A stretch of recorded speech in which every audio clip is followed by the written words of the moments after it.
La cité sans nom. The Nameless City. 1921. Traduction Yves River. Dès que j'approchais de la cité sans nom, je compris qu'elle était maudite. Traversant au clair de lune une affreuse vallée desséchée, je la voyais de loin, dressée au milieu des sables comme un cadavre émergeant d'une fosse mal faite. La peur suintait des pierres usées par le temps de cette vénérable survivante du déluge, cette aïeule de la grande pyramide. Une aura invisible me repoussait et m'engageait à fuir les antiques et sinistres secrets que nul ne devait connaître, que nul devant moi n'avait osé pénétrer. Au fin fond du désert d'Arabie gît la cité sans nom, délabrée et défigurée, ses remparts peu élevés, enfouis sous le sable accumulé par les siècles. Telle était-elle, sans doute, dès avant la fondation de Memphis, alors que les briques de Babylone n'étaient pas encore cuites. Il n'y a pas de légende assez ancienne pour révéler son nom ou évoquer le temps de sa gloire. Mais on en parle autour des feux de camp et sous la tente des cheikhs, et les aïeuls, parfois, y font allusion. Aussi, toutes les tribus s'en écartent-elles sans trop savoir pourquoi. C'est d'elle qu'avait rêvé une nuit Abdul Jared, le poète fou, avant de composer ses vers énigmatiques. N'est pas mort pour toujours qui dort dans l'éternel, mais d'étranges éons rendent la mort mortelle.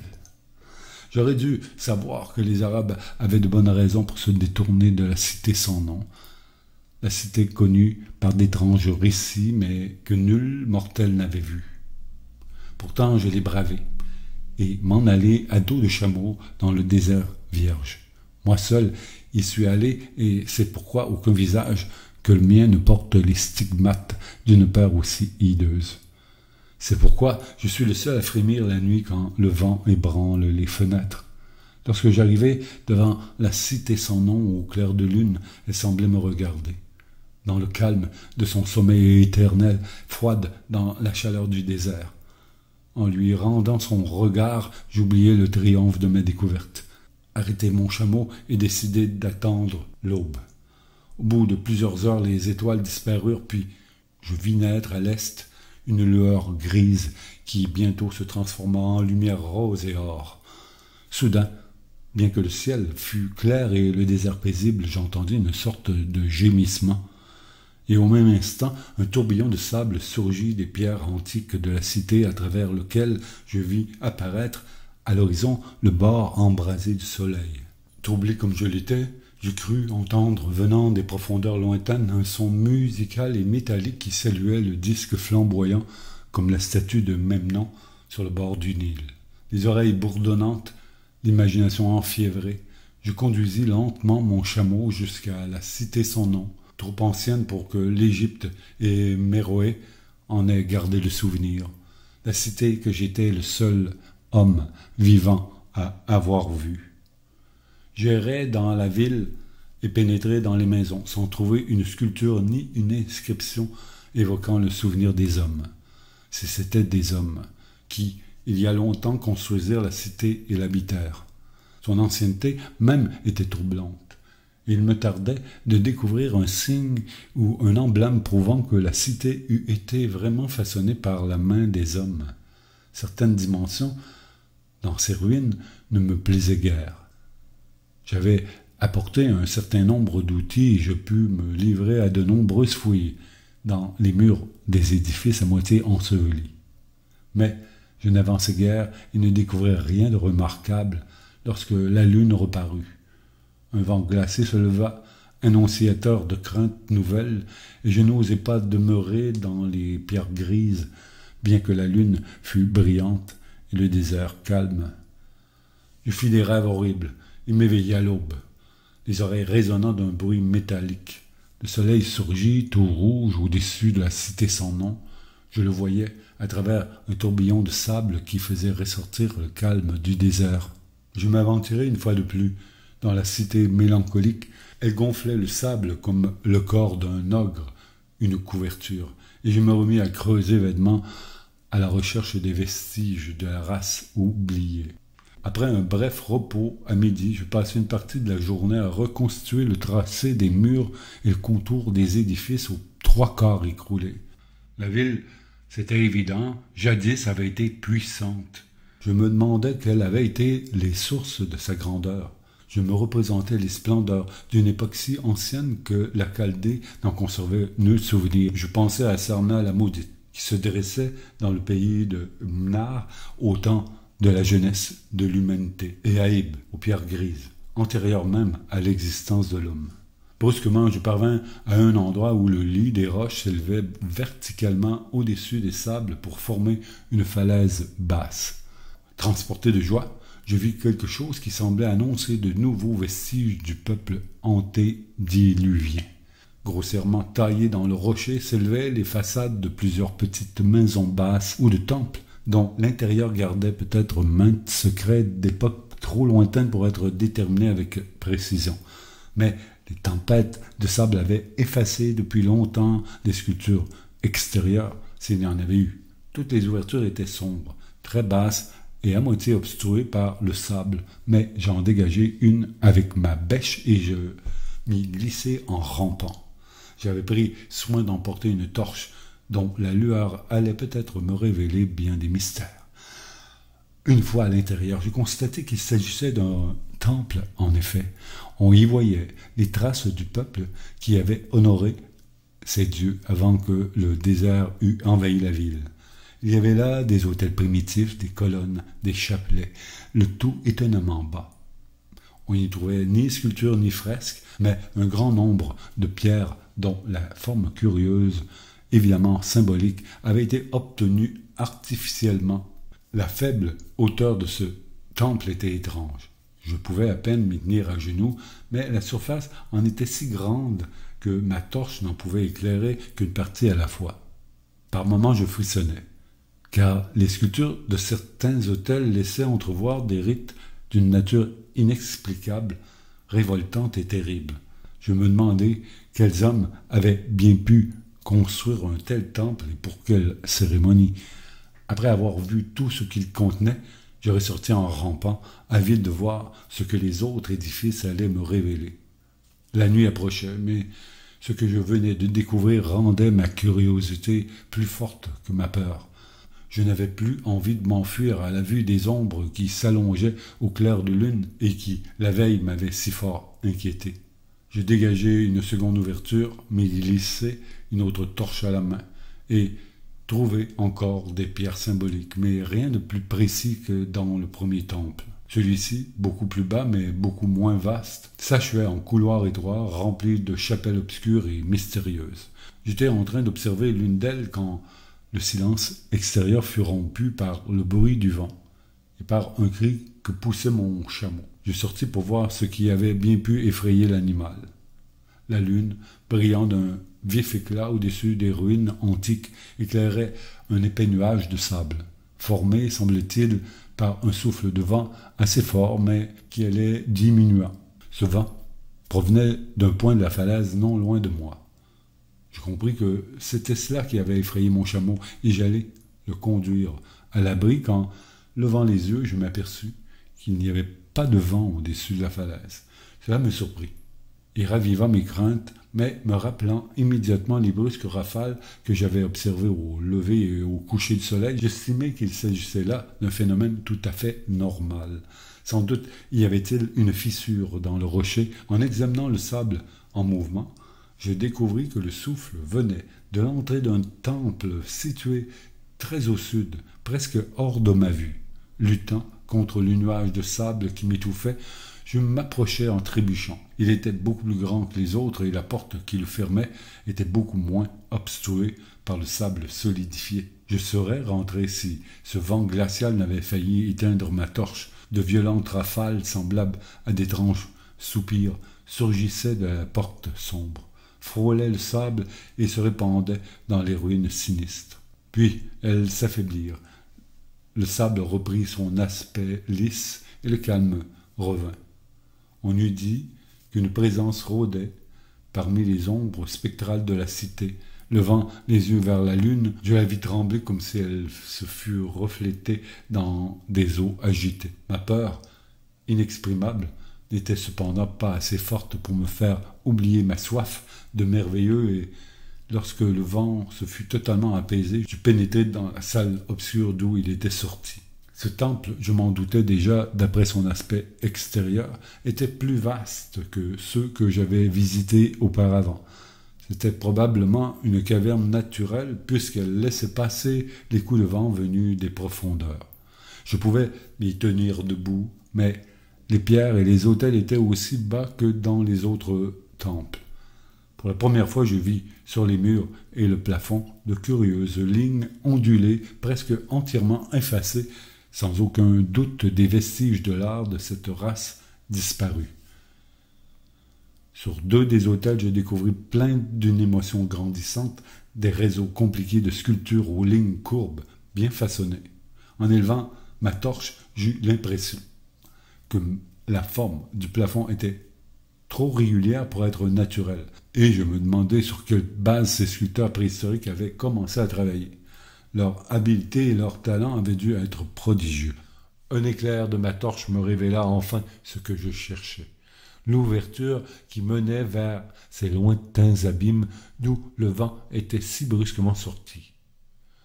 Je fus pris de faiblesse en découvrant qu'il s'agissait d'une petite porte, visiblement artificielle, pratiquée dans l'épaisseur du roc.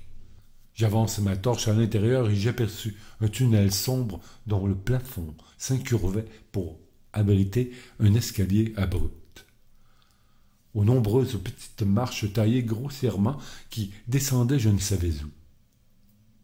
Je reverrai toujours ces marches en rêve. Je finis par apprendre leur signification, mais dans ce moment-là, je ne savais trop s'il fallait les appeler vraiment des marches, ou simplement des points d'appui pratiqués le long d'une descente vertigineuse. Mon esprit était assailli d'idées extravagantes. Les paroles et les avertissements des prophètes arabes venus des villes connues des hommes semblaient venir à ma rencontre, à travers le désert, jusqu'à la ville que les hommes n'osaient point connaître. Pourtant, je n'eus qu'un bref moment d'hésitation avant de franchir la porte et de commencer à descendre les marches avec précaution, en posant un pied sur l'autre, comme sur une échelle. On ne descend ainsi que dans les hallucinations ou le délire. Cet escalier n'en finissait pas. On se serait cru dans un puits hideux, et la torche que je tenais au-dessus de ma tête ne pouvait éclairer les profondeurs insondables où je m'enfonçais. J'avais perdu la notion du temps, ne pensais pas à consulter ma montre, mais j'étais saisi d'effroi à la pensée de la distance que je devais parcourir. Il y avait des changements de direction, des différences de niveau. Un moment, je traversais un couloir uni, long et étroit, où je dus avancer en rampant, les pieds en avant, ma torche tenue à bout de bras au-dessus de ma tête. Puis je trouvai un nouvel escalier, aussi abrupt que le premier, et me remis à descendre interminablement. Tout à coup, ma torche s'éteignit. Je ne crois pas m'en être aperçu tout de suite. Lorsque je m'en rendis compte, je le tenais toujours au-dessus de ma tête, comme s'il éclairait encore. Mon esprit était déréglé par cet instinct qui avait fait de moi un voyageur errant à l'aventure, un homme qui aime hanter les endroits perdus et les lieux interdits.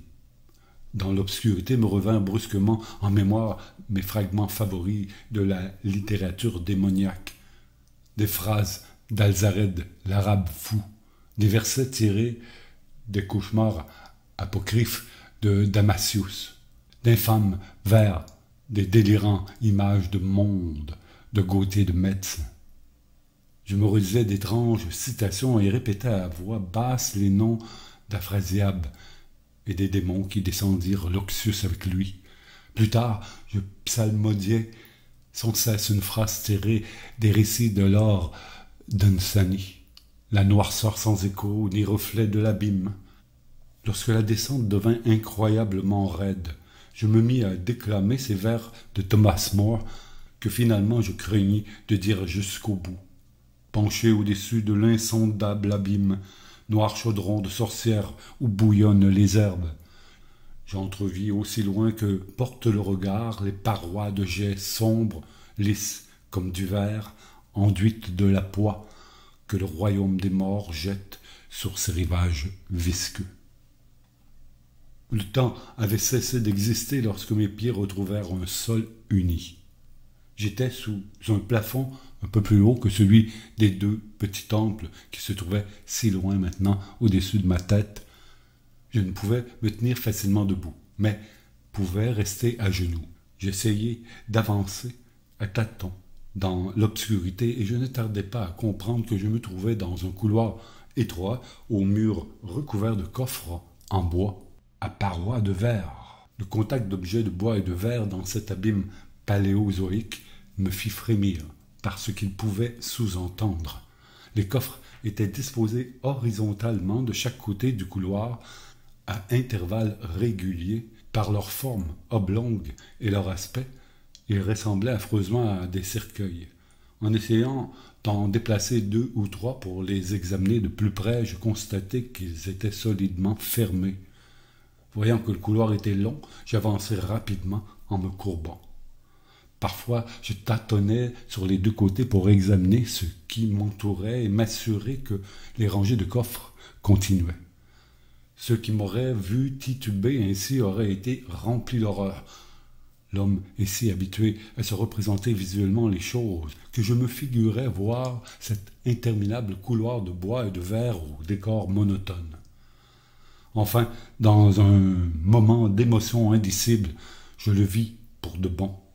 À quel moment le réel se substitua à l'imaginaire? Je ne saurais le dire avec précision, mais je vis peu à peu de la lumière en face de moi, et je compris immédiatement qu'une phosphorescence souterraine de source inconnue éclairait les contours indistincts du couloir et des coffres.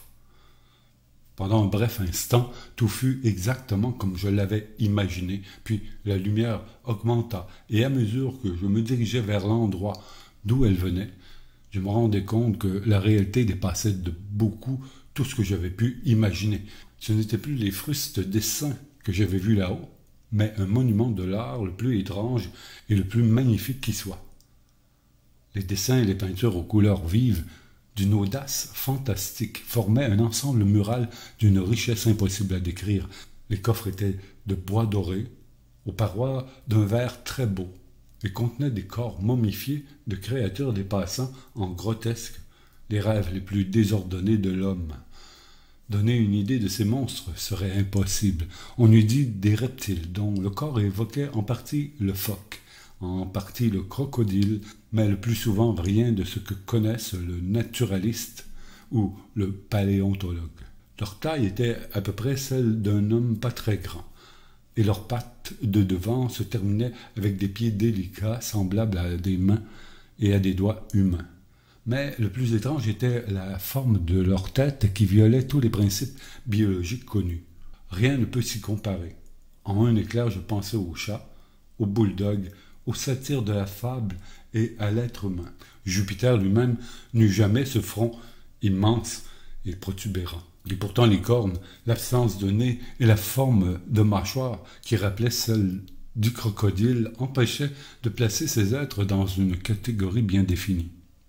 Je m'interrogeai un moment sur la réalité de ces momies dans le vague soupçon qu'elles n'étaient que des idoles artificielles, mais j'estimai finalement qu'il s'agissait d'espèces paléontologiques contemporaines de la cité sans nom. Pour comble de grotesque, la plupart des momies revêtues de somptueux tissus étaient parées de bijoux d'or et de pierres précieuses et d'un métal brillant qui m'était inconnu.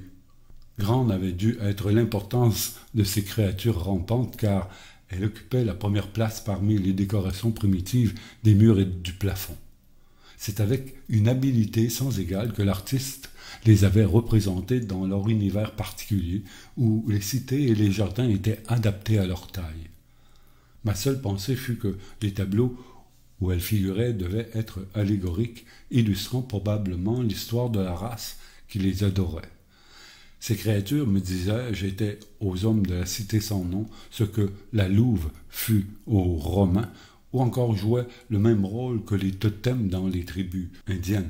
Fort de cette interprétation, je pus retracer grossièrement l'histoire de la cité sans nom, immense capitale maritime qui dominait le monde quand l'Afrique n'était pas encore sortie des eaux. J'évoquais sa résistance au moment où la mer se retira et où le désert remplaça les vallées fertiles.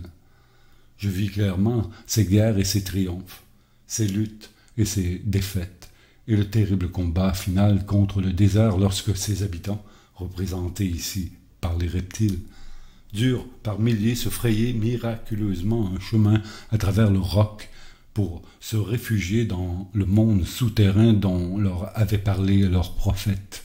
Tout cela était traité d'une manière étrangement réaliste, et le lien des tableaux avec la terrible descente que je venais d'accomplir ne faisait aucun doute. Même les couloirs étaient reconnaissables. Je me dirigeais, toujours en rampant, vers la lumière. Les fresques dépeignaient maintenant des épisodes plus tardifs de cette épopée. L'adieu définitif des habitants de la cité sans nom à la vallée qu'ils occupaient depuis des millénaires. Leurs âmes ne pouvaient se résoudre à quitter l'endroit familier à leur corps depuis si longtemps. L'endroit où, nomades, ils s'étaient établis pendant l'enfance du monde, taillant dans la roche vierge les sanctuaires primitifs qu'ils n'avaient jamais cessé de vénérer. Maintenant, la lumière était meilleure et me permettait d'examiner les peintures de plus près. Me rappelant que les étranges reptiles devaient représenter les hommes inconnus, je me mis à réfléchir aux mœurs de la cité sans nom. Un grand nombre de faits demeuraient obscurs. Cette civilisation, qui comprenait un alphabet écrit, semblait avoir été plus avancée que celle de Chaldée ou d'Égypte, qui était venue plus tard. Pourtant, on trouvait de curieuses lacunes. Par exemple, je ne découvris rien qui évoquât la mort ou les coutumes funéraires, sauf lorsqu'elles se rapportaient à des guerres, des désastres ou des épidémies. Et je jugeais étonnante cette répugnance à décrire la mort naturelle. On eût dit que l'idée de l'immortalité avait été entretenue comme une illusion réconfortante. Vers l'extrémité du couloir, on rencontrait des scènes confondantes, de pittoresque et d'extravagance, des vues contradictoires de la cité sans nom, dans son abandon et son délabrement croissant, et d'autres de cet étrange royaume paradisiaque où la race inconnue avait abouti en creusant la pierre. On y voyait toujours la ville et la vallée au clair de lune, un nuage doré suspendu au-dessus des remparts écroulés révélant en partie la splendide perfection d'autrefois, que l'artiste avait rendue de manière stylisée. Les scènes représentant le paradis étaient presque trop étranges pour être croyables. On y voyait un royaume caché où le jour était éternel, rempli de villes glorieuses, de collines et de vallées impalpables. Je crus apercevoir enfin des signes de décadence. Les peintures étaient moins habiles et leur bizarrerie dépassait celle des premières. Elle semblait être la preuve d'une longue déchéance de la race disparue, en même temps que d'une férocité croissante à l'égard du monde extérieur, d'où le désert l'avait chassé. La silhouette des personnages, toujours représentés par les reptiles sacrés, semblait se détériorer peu à peu, bien qu'on vît leur esprit planer au-dessus des ruines dans un clair de lune outré.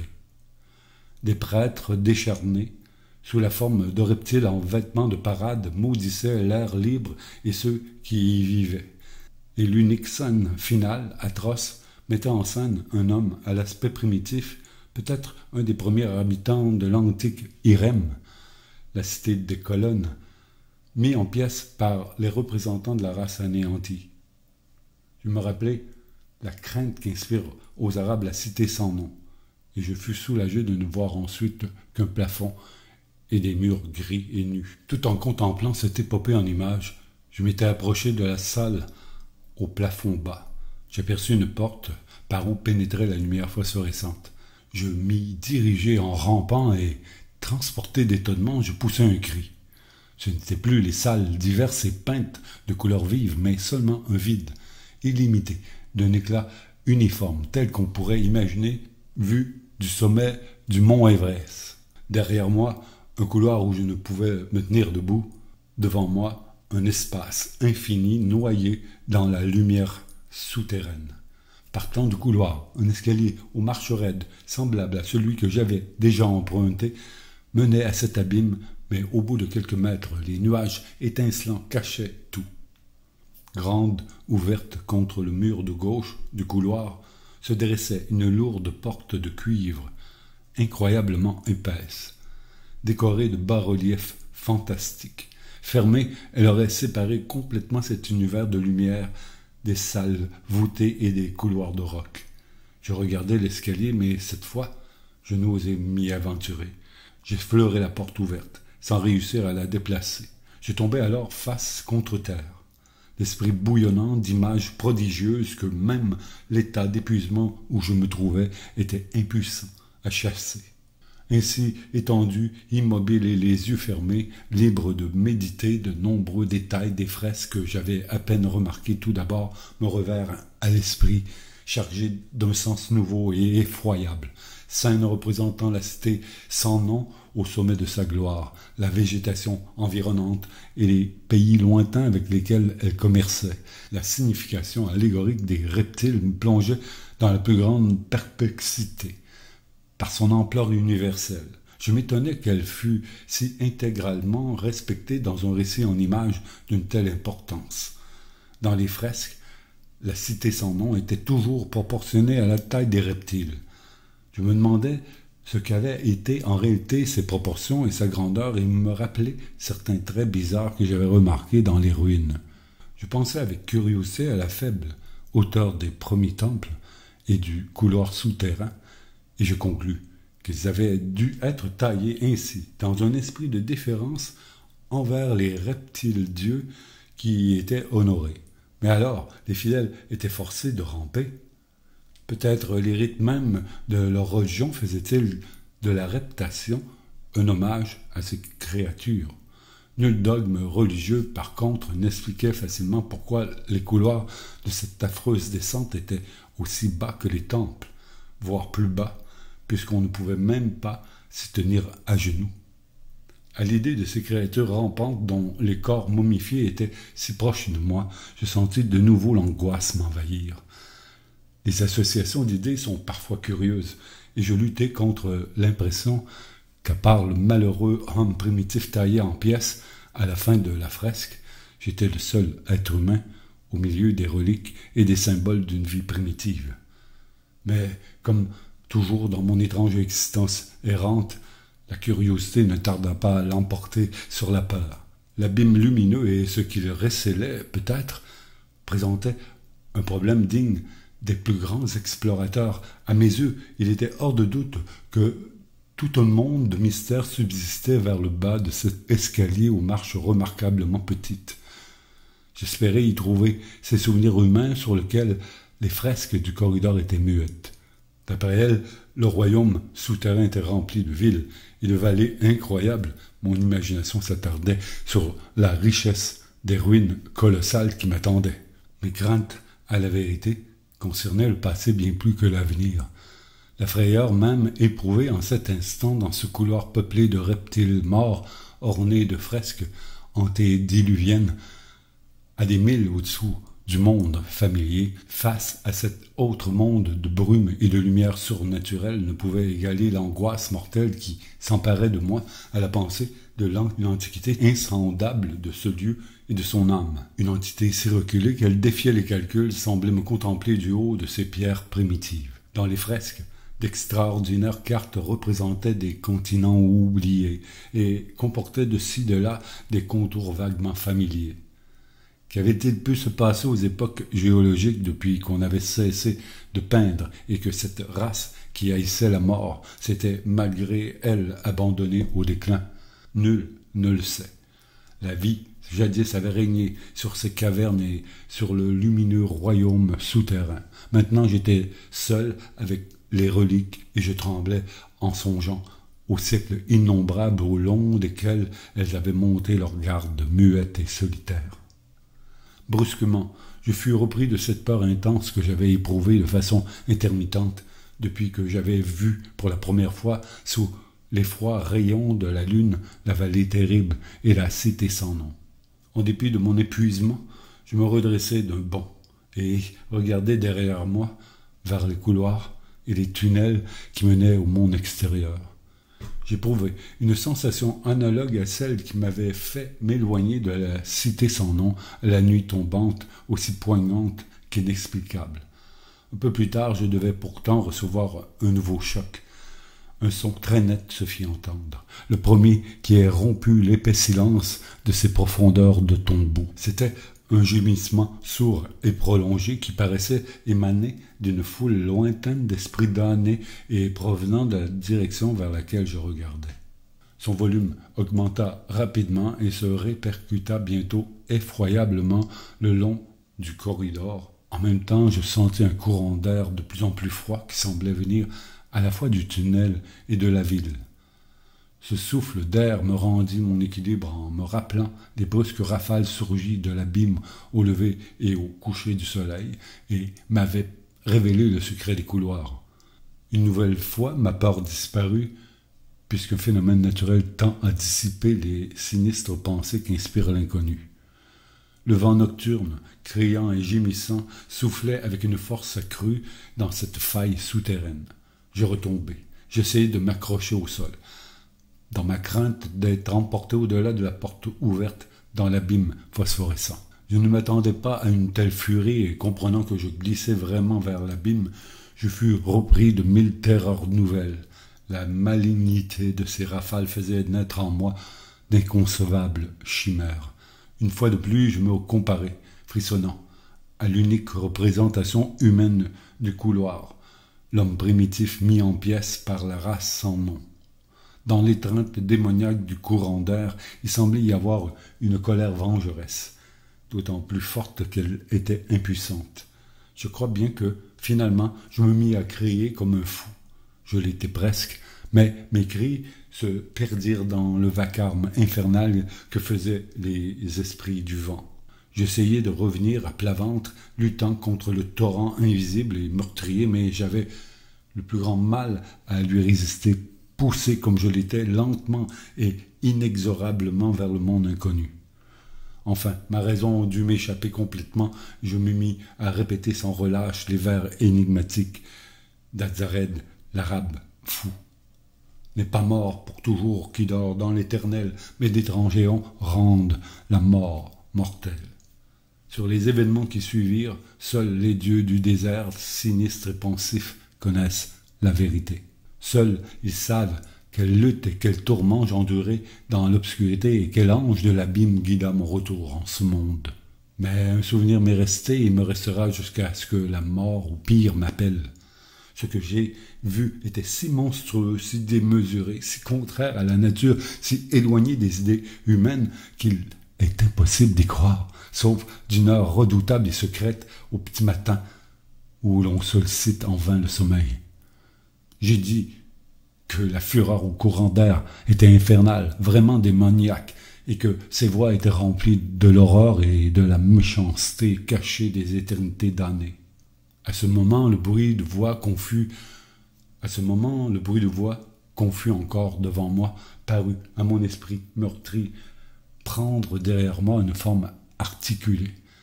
Tout en bas, dans ce tombeau où d'innombrables vestiges gisaient depuis des siècles, à des lieux au-dessous des mondes des hommes que l'aurore éclairait en cet instant, j'entendis le grondement et l'affreuse malédiction de démons aux langues étranges. Je me retournai et je vis, se découpant sur l'éther lumineux de l'abîme, invisible dans le couloir obscur, une horde de cauchemars, une foule de démons à demi transparents, aux faces tordues de haine, grotesquement armés, appartenant à une race sur laquelle aucun doute n'était permis. C'étaient les reptiles de la cité sans nom. Le vent s'apaisa, je fus plongé dans les ténèbres monstrueuses des entrailles de la terre. Lorsque la dernière de ces créatures fut passée, la lourde porte de cuivre se referma brusquement avec un bruit assourdissant dont l'écho métallique et musical se répercuta jusqu'au monde lointain pour saluer le soleil levant, telle la statue de même nom sur le bord du Nil.